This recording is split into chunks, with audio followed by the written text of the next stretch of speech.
Tingin ko nga po hindi talaga matatapos itong mga pasabog ni Miss Sas. Like what I have mentioned earlier, nagtiis si Miss Sas ng mahigit 1 taon sa lahat ng mga nalalaman niya. And sa tingin ko, 1 taon din niyang pinagtiyagaan na nilalait-lait siya ni Taning, minumura, 'di ba? Tinatawag siyang tanga ni Taning sa mga nakaraan nating vlogs.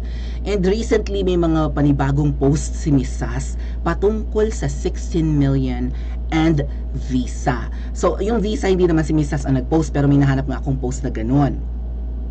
Okay. Puntahan natin yung visa. Na-ready ko ba siya ng bonggang? What is that? What is that? What is that? Ha! Oh, visa. Visa at 16 million. Okay. Naka-ready na pala.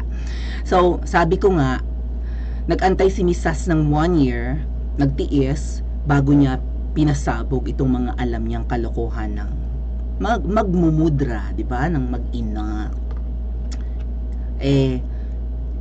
Kasi nga, kapag nasa Pilipinas, delikado po talagang bumatikos. Kailangan lumabas ka. Kaya si Miss Maharlika malakas ang loob, si Bagong Lipunan, si Miss Pebbles yata nasa abroad rin, hindi ko alam kung nakauwi na, and si Miss Sas ngayon na nasa China, no holds barred na, laglagan na. Tama talaga yung ating ating hula na si Taning yung kanyang pinaparinggan, kasi nung first na nag-post si Miss Sas patungkol sa mga nagpaparinig siya about adopted son at yung nanay-nanayan niya, eventually nalaman natin na si Taning talaga ang kanyang tinutukoy. Kahapon nga lang natin nalaman. And ngayon, pati pangalan po ng unang ginang ay nilaglag na rin ni Miss Sas. Ano ang magiging response dito ni PBBM? Asawa niya ang kinakaladkad sa kahihiyan. Ano rin ang magiging response ni Ma'am Shikels dito? Siya ang pinaka-maimpluwensyang babae so far sa Pilipinas, pinakakilala, isa sa pinakakilala kasi First Lady. Magbubungol-bungulan ba sila? Katulad ng ginawa nila sa mga pasabog ni Attorney Glenn Chong. Ngayon si Miss Sas may mga pasabog na rin. Eto po yung post ni Miss Sas recently, 12 hours ago, patungkol sa pagbanggit niya ng pangalan ng ating unang ginang. Total, gumawa ka ng chismis sa visa ko. I think ang tinutukoy ni Miss Sas dito ay si Taning. I will then just give you a dose of your own medicine. Diba? Parang, ikaw ha, tikman mo ang pait ng gamot mo. Akala mo, na pinapatikim mo sa amin. Parang ganun yun diba? Yung ganun yung figure of speech na a dose of your own medicine. Tikman mo kung gaano kapait ang ginagawa mong kalokohan sa amin. Sinisiraan daw ni Taning si Miss Sas patungkol sa visa. Nakakarating talaga kay Miss Sas which, ito daw yung medicine ni Taning, which is very factual. The UK rejected your student visa application. Taning! Alala ko po kasi si Taning nag-aral siya noon sa Cordillera, right? Or sa Baguio? University of Baguio ba yun? Or Cordillera Province. Ang alam ko nag-college yan dun nung pandemic. And then siguro nag-level up. Nag-apply ng student visa abroad at UK nga yung tinarget. Pero hindi daw siya pumasa. Taning, ba't hindi ka pumasa? Okay, maybe yung credentials ni Taning hindi sapat. Yung kanyang educational background, like, okay, nakapag-kolehiyo yata yan siya sa UP, pero hindi naman niya natapos. Ningas kugon nga daw yan. Sabi nung kakilala namin, sisimulan, hindi naman tatapusin. So, siguro, sabi ko nga, to Taning's mind, bakit pa ako mag-aaral multi-millionaire na ako? Baka ganun siguro nasa isip niya, no? Ba't pa ako mag-aaral dai ko ng pera? Hindi ko naman kailangan yan. Pero may pinasabog din si Miss Pebbles kanina. Nag-aaral daw si Taning para kay VP Sara. Bakit? Siguro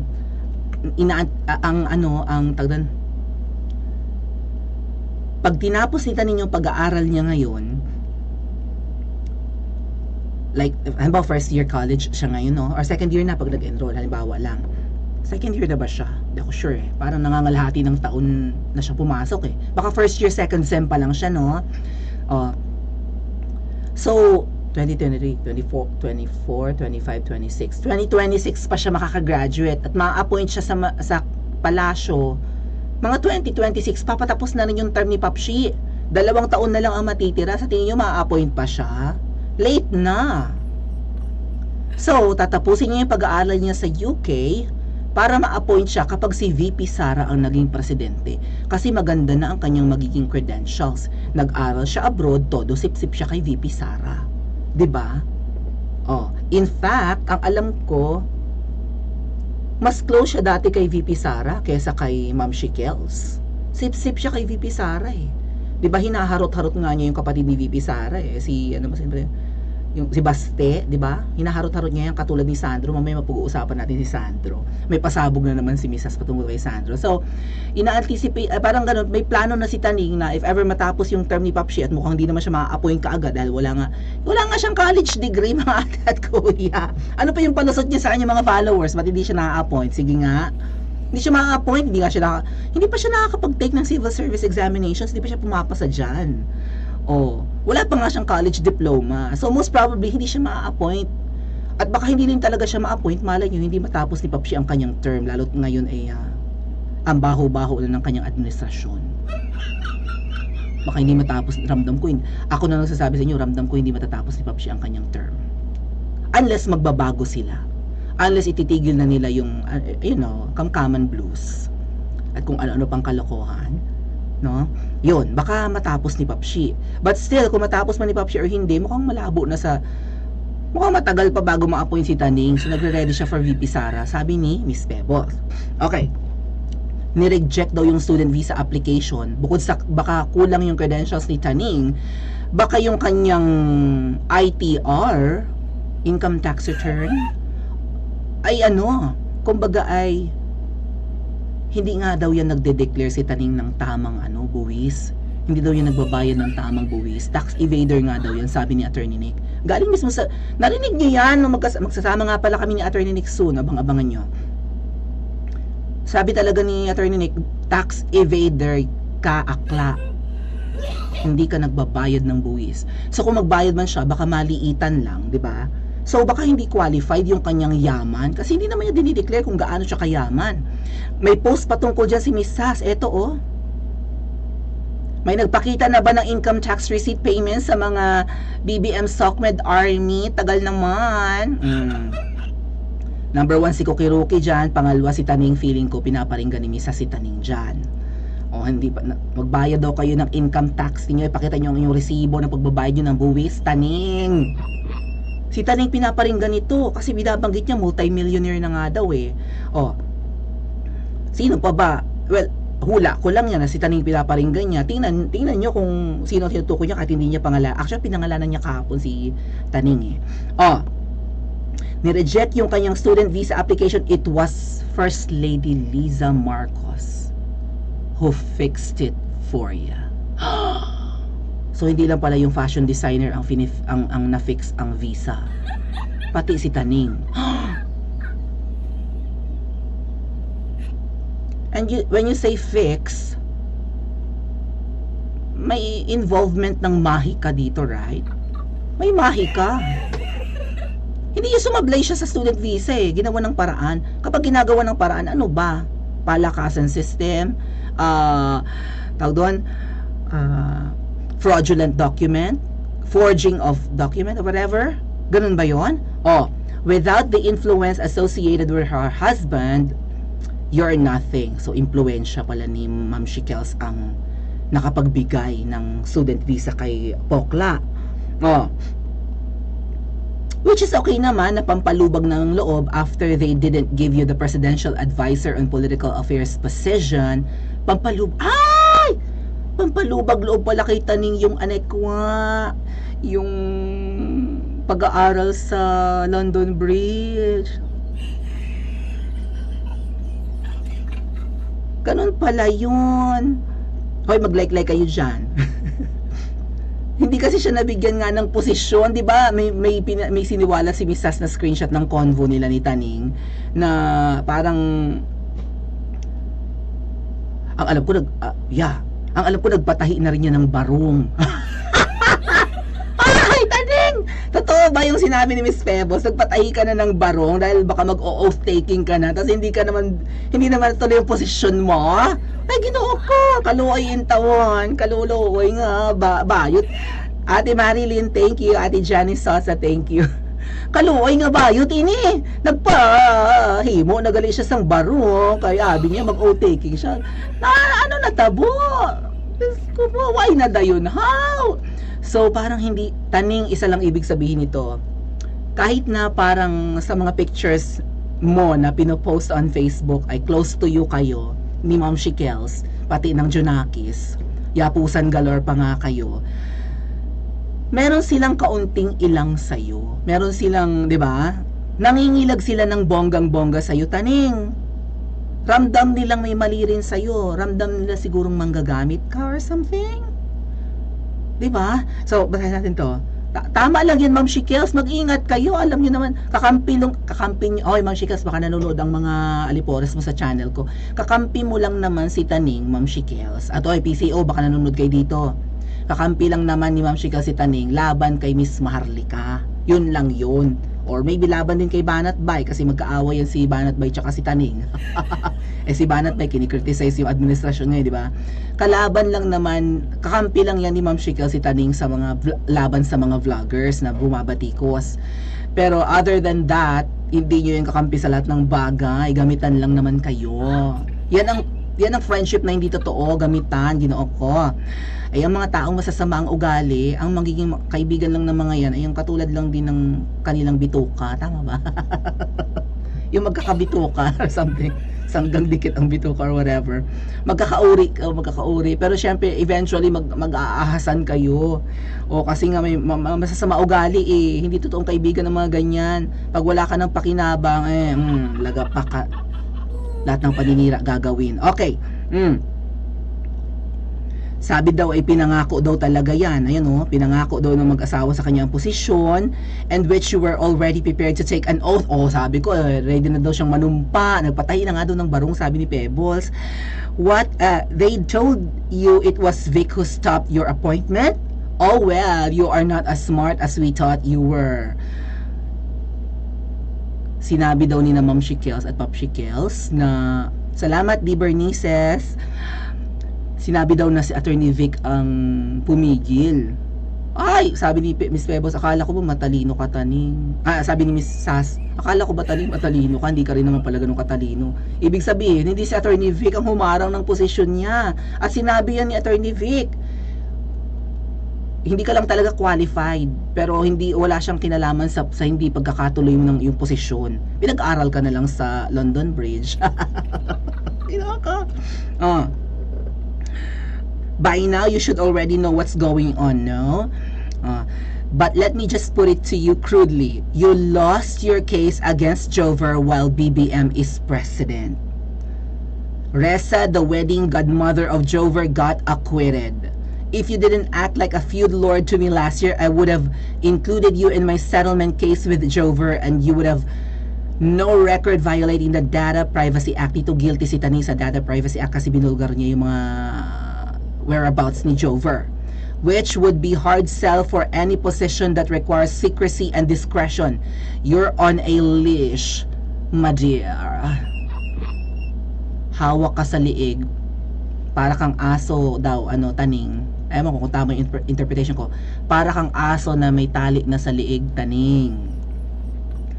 Kung hindi ka daw masyadong nagpaka-feudal lord, edi parang yung mga panahon ng Kastila, yung mga aristokrata baga na mga nagpapaupa ng lupa, I think ganyan yan or whatever. Kung hindi mo lang sinungit-sungitan, Ate Abikin, thank you so much. Kung hindi mo lang daw minalditahan or hindi ka lang nagpakayabang-yabang kay Miss Pebbles, baka kaya pala galit si Taning kay si Pebbles na naman, kay Miss Sas. Kasi nung nakipag-areglo si Miss Sas, nakipag-areglo lang siya kay Jover alone.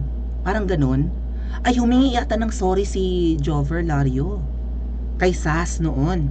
Kinasuhan yata ni Sas, baliktad yung pagkakaintindi ko the other day. Kinasuhan ni Sas si Jover. Tapos nakipag-areglo si Jover. Parang naawa daw si Miss Sas kasi hiwalay na sa asawa si Jover, may mga iniinda sa katawan, walang pera. Naawa siya doon kay Pangit Ako Vlog. So kung hindi lang daw nag-astang mataas si Taning kay Miss Sas, baka isinama na rin niya siguro sa pag-uusap si Taning. O sige, hindi ko na itutuloy ang kaso ko sa'yo, pangit ako vlog. Pero wag mo na rin kasuhan si Taning. Baka ganun ang ginawa ni ni Miss Sas kung sila pa yung magkaibigan. Kaya pinagbumumura ni Taning si Sas eh. Dahil nakipag-areglo, yun parang ganun yung kumbaga kung si Taning ay magiging guilty sa Data Privacy Act, magiging guilty din si Jover Lorio sa kasong isinampa ni Sas. So kumbaga gantihan ito. Iurong mo ang kaso mo, para siguro ganito ang mangyari ni Taning, ganito ang gusto niya mangyari.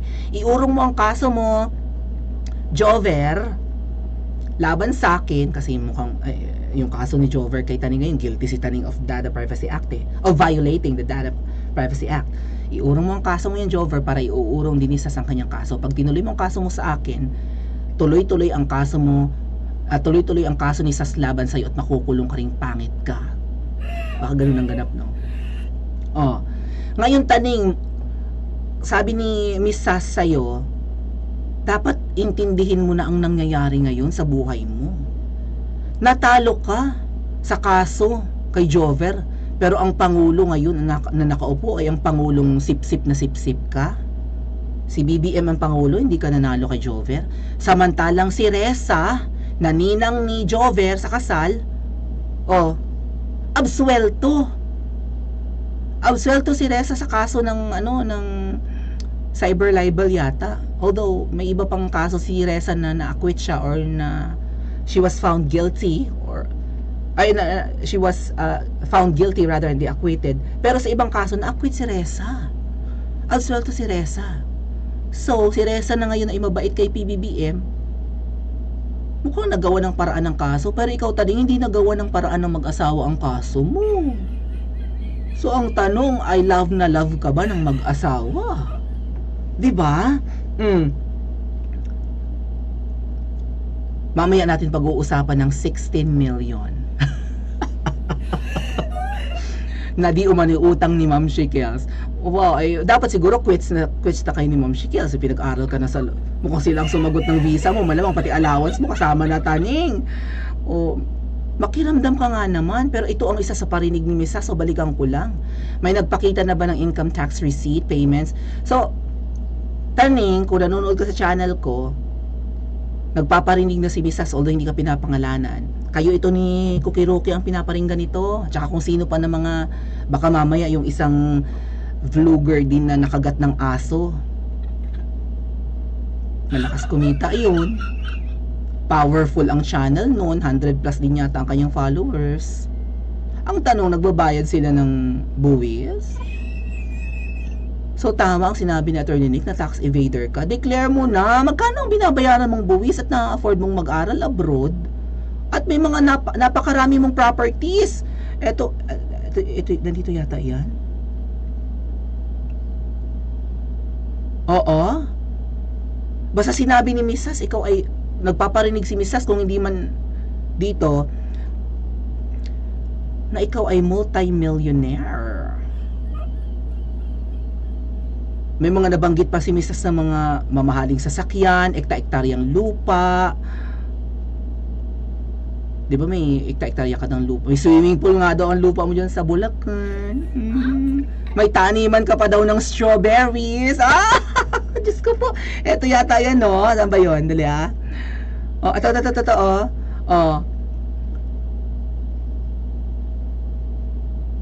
Saan ba dito? Namitas ng strawberry si Miss Pabos habang nag-iisip bakit may 16 million si Barney kay Onanay. Sino si Barney? Mamaya po natin i-discuss yan. Mag-comment po kayo sa comment section ano sa tingin nyo matatapos kaya ang gusot ng Taning at ni Sas, or more to come pa yung mga expose ni Miss Sas laban kay Taning at laban sa unang ginang. At anong klase itong unang ginang natin kung trabaho na niyang i-fix ang mga visa ng kung sino-sino. Buong pinangalanan ni Miss Sas si FL Lisa, at legal ba ang kanyang ginagawa? ginagamit ang power para maaprubahan ang visa ng isang maluhong akla? I-comment dyan sa comment section at mag-like and subscribe din po kayo.